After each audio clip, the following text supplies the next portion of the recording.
Grok 4.5, Claude Fable 5, and other models can now create SaaS motion graphics for you. But if you look at these results I got back side by side, one model can sometimes do better than the other. So coming up is how to automatically get SaaS motion graphics created for you by these models, and a few experiments I ran myself with the two so you can see which gives better results. Okay, so here's where we're going to have our motion graphics created. You can see if I click here, we can switch between different AI models from Claude Fable 5 to Grok 4.5. I'll just select Grok 4.5 for now, and I'll talk you through what site we're on in a second, but first I just want to show you some results. So to start off, I wanted to create this SaaS motion graphic moment from a promo video from Apple. It's a pretty common effect you see in a lot of SaaS videos, with text being typed out, highlighted, and then transformed. And what I realized you can do with these models is you can upload any moment from a SaaS motion graphic video by pressing upload here.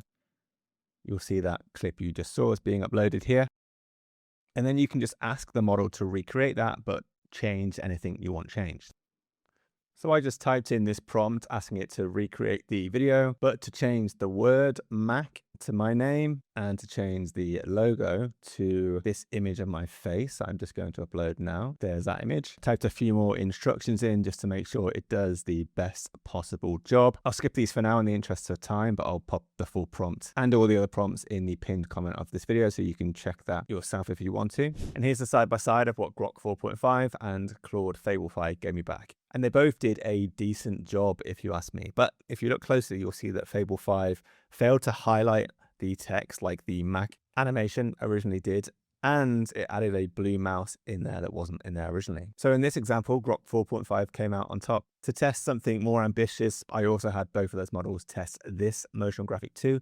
And here's the results of what those two models created side by side. And I think it's pretty clear in this experiment, Claude Fable 5 clearly did better. Grok 4.5 had repetitions when it was doing that cycle effect through the wheel of tools, whereas Claude Fable 5 just did this silky smooth. So in terms of copying motion graphic animations from an existing video, both models can clearly succeed and fail. You'll have to take my word for it that Claude was consistently the better model for this, but it's clearly not always perfect. Next, let's test how good these models are at creating a motion graphic completely from scratch. So we'll switch back to Claude Fable 5 for this. And I'm just remembering, if you don't know this site already, you're probably wondering what website is this that we're using to create these motion graphics. Well, you'll see the name for it down here. It's called Higgsfield. I'll put the link to Higgsfield in the description of this video. That link will also be in the pinned comment too. And when you're on the Higgsfield website, you just need to head up to here, Supercomputer, to create these SaaS motion graphics like we're doing now. And that takes you to this screen. So this test is going to show you how well each model can create a motion graphic from just a text prompt instruction, no video to copy. I'm going to aim to create a visual similar to what you're seeing on screen now. This is a SaaS motion graphic I've created in the past using a different tool from just a text prompt. And I'm going to put the same text prompt I used to create the video you're seeing now into the two AIs and see how nice of a motion graphic each AI creates from just text prompts. So I've just pasted the full prompt in here, telling Claude in this instance what I want it to create for me and giving it some instructions around duration and other things. I'll paste this prompt into the comment of this video too, so you can copy and paste it if you want to. And then we just press here to let Claude do its thing, and then after switch over to Grok 4.5 to let Grok do its thing with exactly the same prompt too. And here's the side by side of both models. To be honest, they both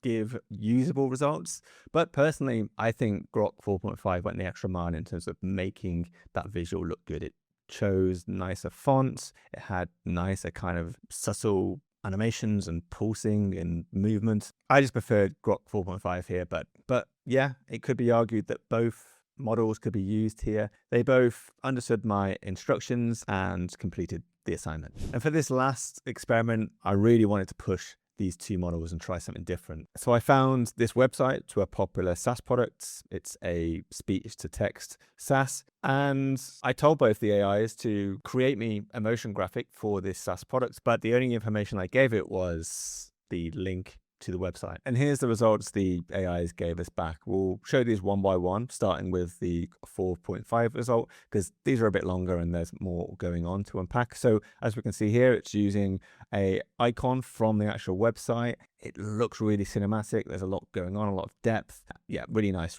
And here's the result from Claude Fable 5. Similar fonts to that's on the website. Nice moving visuals, and it ends by mentioning a specific feature, auto edits. And here's those results side by side, so you can choose which one you prefer. And for me, it's actually Claude Fable 5 that wins here. You might be thinking the 4.5 visuals look really kind of high quality, but it didn't actually follow my spec correctly in the way Fable 5 did. I'll pop the prompts below in the pinned comment, but I actually asked both AIs to pick just one feature from this tool and build a motion graphic around that feature. And as you can see, I pointed out earlier, Fable 5 focused on that auto edits feature of this tool, whereas Grok 4.5 just made a generic video for the whole tool, not a specific feature. And also it didn't really give any storytelling in its result. It just kind of gave a load of nice looking shots back to back, whereas Claude Fable 5 tried to put some meaning in the visuals that were being shown. So Claude Fable 5 took the win for me on this specific experiment, and across all the tests I did, overall Claude Fable 5 was the winner for me. Although I can admit it did fall short. Sometimes it's not perfect, but I just think it's amazing how we can have AI automatically create motion graphics for us for our SaaS products now, whether it's copying a animation that already exists in a video or just creating animations from our prompt or from its own intuition by just seeing a website. It's nuts where we're at. Like I said, I'll put the link to Higgsfield in the description and pinned comment to this video if you want to try this stuff out yourself. I just found out about it this week and wanted to make this video. And if you want me to experiment with any other tools, ChatGPT 5.6 Sol is out now. Maybe I could do that. Let me know in the comments below. If you want to see how Higgsfield can be really pushed to create really detailed, stylized motion graphics, here's a video I've made on that for you to watch next. And I'll see you on the next video. Make sure to subscribe so you don't miss it. Peace out.